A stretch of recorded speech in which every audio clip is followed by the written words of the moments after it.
আর কত লোক মারা গেলে তিনি অস্বস্তি বোধ করবেন। আমাদের মাননীয় সড়ক মন্ত্রী ঈদ যাত্রা সম্পর্কে একটা বিবৃতি দিয়েছেন। সেখানে তিনি বলেছেন যে ঈদ যাত্রার স্বস্তি ছিল।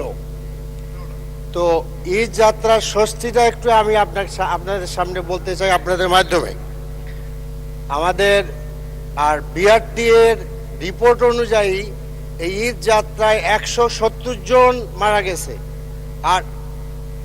আর হলো যাত্রী কল্যাণ সমিতির রিপোর্ট অনুযায়ী 370 জন।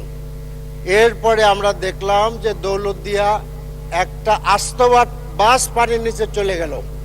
এখন আমাদের সড়ক মন্ত্রী, মাননীয় সড়ক মন্ত্রী বললেন যে স্বস্তি যাত্রা ছিল। তখন আমার প্রশ্ন হলো যে আর কত লোক মারা গেলে তিনি অস্বস্তি বোধ করবেন।